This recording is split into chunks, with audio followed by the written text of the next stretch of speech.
So what I run into a lot in working with couples online is they have gotten into the business of keeping score. And it's like the scorecard is about who is hurt the most. You know, for example, she'll say, you never do this. And he goes, oh, well, that's because you never do that. And she goes, well, remember when you said blah, blah, blah? And he goes, yeah, but then you said such and such. And so it's like this competition, almost like sibling rivalry, where you have this brother and sister that are so competitive, and each party is trying to make the other party feel that they're wrong. So the scorecard is the victim scorecard. And I'm keeping score of how much you have victimized me. And I'm going to be sure and bring it up each time we fight. I'm going to bring up the problem that I'm having with the current fight. And I'm going to throw in all the other stuff that we fought about previously. So when you get to this point, what's going on is back in the day, and I'm talking to the ASD husbands now, you drifted away for whatever reason and she stopped getting some of her intimacy needs met. And so then she began to have some anxiety and even fear about, spending the rest of her life going solo rather than as a team player. And so she is now at a point where she's kind of fearing abandonment. And now I'm going to talk to the NT wives. Back in the day when he was meeting some of your intimacy needs, you probably also showed appreciation for that and provided him with a little bit of acknowledgement and praise. But now we fast forward to today and you haven't verbalized any appreciation for a long time. And now he fears being controlled, being criticized, and the end result is he pulls away even more. Now we're into this cycle where the NT wife is the pursuer and the ASD man is the distancer. She's not getting her intimacy needs met. She fears abandonment and lack of cooperation. He's not getting his appreciation needs met. He fears being controlled and criticized.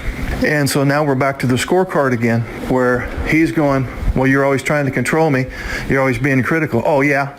Well, you never provide me with emotional reciprocity. I'm emotionally deprived. I have Cassandra syndrome. See, my scorecard is way more accurate than yours. And back and forth like this. And it's a competition. And the competition is slowly destroying the relationship. So back to the guys now.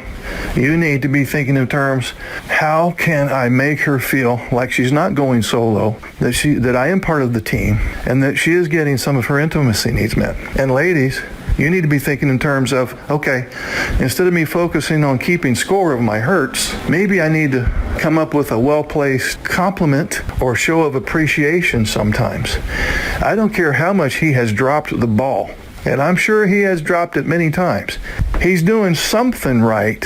So do yourselves a favor, the both of you. Put the damn scorecards away. This isn't a freaking competition, okay?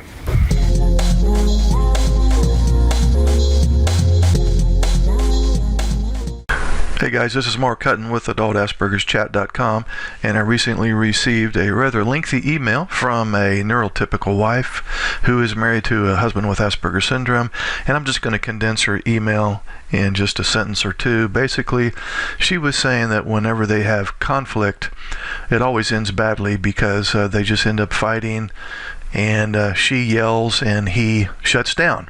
That's basically what goes on in their method for conflict resolution. And so in this video I want to look at why the NT wife and the Asperger's husband often have great difficulty in reconciling differences. And so in order to look at that, we have to look at how each person deals with their stress. If the Asperger's man was forced into a situation where he had high levels of social contact for an extended period of time, he would quickly burn out. In other words, he would be so overstimulated that he would have to have some time alone just to recharge his battery. Now let's contrast that with the neurotypical woman. If the NT woman was forced into a situation where there was extended periods of no intimacy, no emotional reciprocity, no sharing of feelings, she would burn out. And as a result, she would need to have connections with people and to share feelings to recharge her battery. So in periods of high stress due to relationship difficulties, the man with Asperger's needs to find refuge in solitude. Conversely, in high-stress situations, the NT wife needs to have connection, emotional reciprocity, and to share feelings. So you can see why communication is such a problem between the Asperger's man and the NT wife. The man with Asperger's syndrome needs to disconnect in order to de-stress, while the neurotypical wife needs to connect at an even deeper level in order to de-stress. So this might explain why the Asperger's husband is less aware of the relationship difficulties than the NT wife. During high stress, he can always disconnect. His method for de-stressing is always available. But for the neurotypical wife, during relationship stress, she will not likely be able to connect or to share feelings in order for her to de-stress. So it's not uncommon for the neurotypical wife to be the one that complains the loudest, is because she's not in the position to de-stress like the Asperger's husband, because he just shuts down and seeks solitude, and then he's fine. She's not. So to summarize, the NT woman implodes, whereas the Asperger's man explodes. If you're in a relationship with a man on the autism spectrum, you may have witnessed many meltdowns and rage attacks. Under toxic relationship stress, the NT woman will want to recruit others, including her husband, to deal with the stress, whereas the Asperger's man will want to keep things to himself and seek solitude. The NT woman will want to seek support and she will associate, whereas the Asperger's man will withdraw and dissociate. And why is this the case? Well, largely because the NT woman has a very highly developed social emotional brain, whereas the Asperger's man has an underdeveloped social emotional brain. He's very low in sociability and empathy, and unfortunately that's the way he's wired. Asperger's syndrome is a developmental disorder by definition, which simply means that developmentally his social emotional brain is lagging compared to his chronological age. Now, there's many things that can be done to establish effective communication in spite of the fact that the NT woman and the Asperger's man are wired so differently. In fact, if you'll click on the links below this video, we'll get into some methods of what can be done in this case. Thanks, guys. Mark Hutten with AdultAsperger'sChat.com. Talk to you again soon. Hey guys, this is Mark Hutten with AdultAsperger'sChat.com, and today I wanted to talk to people on the autism spectrum and take a deep dive into what I believe is the number one reason that you experience more than your fair share of anxiety. So it starts out like this. When you were younger, assuming that you have high-functioning autism, Asperger's syndrome, ASD level 1, we're calling it different things nowadays. It's very possible that since you did have this developmental disorder, that perhaps your social skills and emotional intelligence didn't rise to the level of your peers, and so perhaps you were ostracized, teased, bullied. Maybe you went undiagnosed, and so your parents just assumed you were naturally defiant or more of a reclusive individual that didn't want to participate in family activities. Maybe the teachers viewed you as a bad student. Maybe you got a job at some point and had a hard time getting along with your fellow employees and even your boss. And now as an adult, you're in a relationship and your neurotypical partner may be complaining about your behavior, lack of empathy, and so on. So anyway, it starts out that we did indeed experience a lot of life stressors, okay, from childhood perhaps. So then we start this negative cycle. I'm just going to call it a negative cycle because it goes downhill from this point forward. So after experiencing a few life stressors, you may have adopted a victim mentality. In other words, you just assume that this is how life is. I'm always on the receiving end of bullying, rejection, ridicule, criticism, and so on. And so you just view yourself as a victim of other people and life in general. And so now with this victim mentality, we begin to scan for more bad news. We're a victim. We just assume we're going to continue to be a victim. And when you scan long enough, as you know, you find bad news. You look for trouble or somebody that's going to disagree with you or somebody that's going to be critical of you. You look for that long enough, you will find that person. So now you have scanned for bad news and you have indeed found it. Now that you have found new bad news, so to speak, or a new stressful situation, you tend to over-focus on that situation. So there could have been 10 good things that happened and one bad thing that happened in a day. And you totally ignore the 10 good things and hyper-focus on the one negative thing. And then from over-focusing on it, now you overreact to it. On a scale of 1 to 10, maybe it was a stressor of 4, 10 being bad. But you react to a level 4 stressor as if it were a 10, because now you're getting a cumulative effect of stressors over time, and each stressor, each new stressor, is compounded by previous stressors. So now that I've overreacted to a particular situation or a particular person, and I do this over months and years and years and years, what I end up doing is I turn the event in question into an emotional memory. Think of a time recently when you had a stressful occurrence. Think about it right now. You remember the content, right? You remember what was said, what was done, what the other person said or did. But each time you review that memory, you also have an emotional memory. So you remember what was said and done, but you also remember how you felt during that particular stressful event. So you turn it into an emotional memory. The next thing that happens is, through years of having this negativity bias, we'll call it, you literally sensitize your brain to negativity. In other words, you recognize it quickly, you hyper-focus on it, you react to it negatively, and you also generalize. That's the next step. We generalize.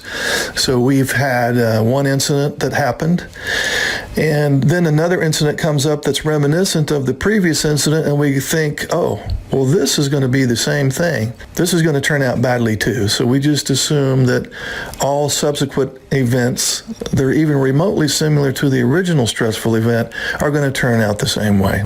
So now that we are in this state of generalizing, we begin to ignore the positive because the negative occupies more memory space. So you could have 10 things that went well in a day and one bad thing, but we hyper-focus on the one bad thing and totally ignore the other 10 things that were positive. So the next step then is we tend to bring out negativity in others. If you are around somebody who's depressed, it's not long before you're depressed. If you're around somebody who's very angry and resentful, it's not long before you start feeling angry and resentful. Emotions are contagious. And if you have a negative bias, you're going to behave in certain ways at an unconscious level that is going to bring out the negativity in others. When you have a general low-grade negativity and you bring out negativity in others, then you go, see, I knew these people were against me. I knew this was going to turn out badly. So this reinforces our need to scan for more bad news, and the cycle starts all over. So if this cycle sounds reminiscent to you at all, and you feel like you are experiencing more than your fair share of anxiety on a daily basis, you can be assured that that anxiety is coming from a lot of toxic, destructive, negative inner commentary or self-talk.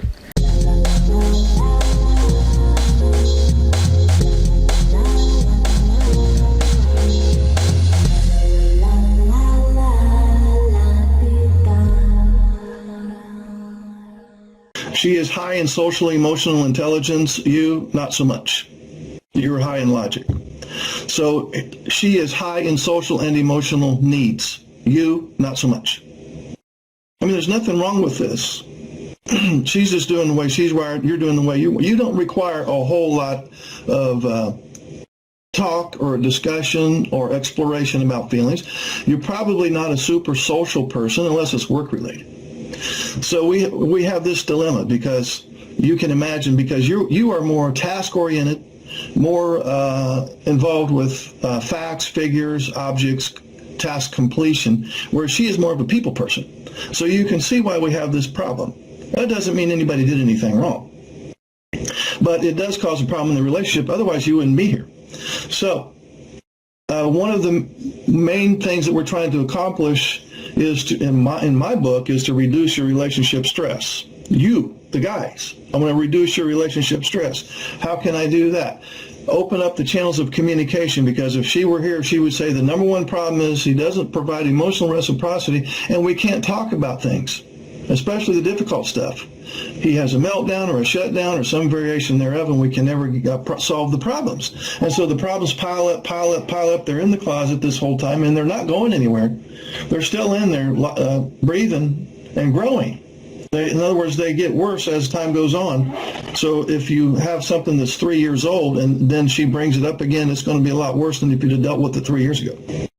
Her main complaint might also be he doesn't listen. So sometimes he, and I'm just speaking in generalities here, he is listening, or he's pretending like he's listening, but he's not fully hearing everything. And we use the percentage of maybe he only heard 80% of the 80% he heard, maybe didn't quite understand all of that, and was afraid to ask for clarification for fear he'd get his head bit off. So now he's down to 70% of comprehension.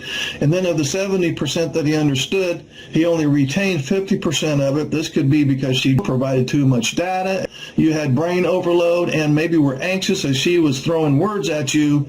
And so you didn't retain some of these things. And then of the portion that you did retain, for whatever reason, maybe you didn't implement, because maybe you just weren't quite sure what you were supposed to do or supposed to say.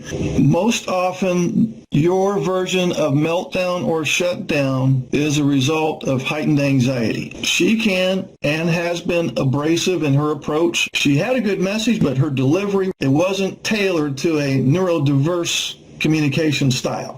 If she doesn't get this piece, that she's going to have to keep it short and simple and concrete and non-accusatory, then she's going to have to just continue to do it her way, which you then will continue to have anxiety over her message delivery, and the whole thing will just short circuit. Hey guys, this is Mark Hutten with AdultAspergersChat.com, and today I want to talk about the legitimate reasons for NT plus ASD conflict. And what I mean by that is we're going to look at the legitimate reasons for conflict between the neurotypical wife and the husband on the autism spectrum. So why does conflict exist so profoundly between the two of you? Probably worse than in a typical marriage. Well, the two of you get defensive when talking to one another because there is an emotional link between the two of you. Think about it like this. When you don't care about someone, for example, Joe Blow, let's say he's a coworker and he's annoying and you don't even like to be in the same room with him, it doesn't matter much what that person says or does. You could care less. You could never see the guy again and you wouldn't care. But when you love and care for someone, and when you want that person to love and respect you back, it hurts when they do unloving, uncaring things. And that hurt most often comes out as anger. How many times have you thought to yourself, I'm talking to the ASD men now, my neurotypical wife is such a nag. ASD men hate when their NT wife nags, and they try to get her to stop nagging by getting angry in order to create distance. But nagging equals importance. She nags because you're important and because she doesn't want you to destroy the relationship. Unfortunately, a lot of AS men don't know this, or they don't view it like this, and they view her nagging as criticism and harassment. So as a result, the NT wife's good message gets lost. Now, when your ASD husband seems insensitive, selfish, uncaring, narcissistic, and so on, it's because he's in too much emotional pain to be able to consider your message. Your message is anxiety-ridden, according to his brain. And pain interferes with listening and with understanding where you're coming from. Now, this is particularly hard to understand when he hides his pain with rage, adult temper tantrums, shutdowns, meltdowns, the silent treatment, always making you wrong, and so on. And with him responding like this, it's not uncommon for the NT wife to, in turn, direct her anger and rage back at him. Now, here's another odd concept, but it's the truth, and that is sometimes spouses behave in manipulative, hurtful ways, not because they think that they're going to change the other person's behavior necessarily, but because they honestly feel that they're doing the best that they can given the circumstances. Both spouses feel that way. The NT wife thinks, well, I didn't sign up for this program where I have somebody on the autism spectrum. I have to make all these adjustments and accommodations. And he's going, I've tried my best. Doesn't matter what I say or do. It's never good enough. So we're in that dilemma there with both parties feeling like they're victims. Both spouses think they're doing right. If we think our spouse is doing bad things because they have evil intentions, we may give up trying to influence them. We may become afraid of them. We're certainly going to get angry with them, and we might even seek revenge. So it's important to realize that both spouses, the NT and the ASD, they're not bad people. They're just desperate to find a solution to the problems and haven't found one yet, oftentimes to the point of feeling nothing but helpless and hopeless. But you can be sure that both spouses are sharing a common experience of hurt and fear. But they're expressing their emotions in different and sometimes strange ways. For example, your ASD husband may have an intimate relationship with the computer or with his job. You may be depressed, anxious, perhaps trying to anesthetize your emotional pain through emotional eating, and so on. So each party is hurting, but they're expressing their hurt in different ways. So the NT wife does nag and complain, moan and groan. I know that's what the ASD man thinks, but her intentions are good.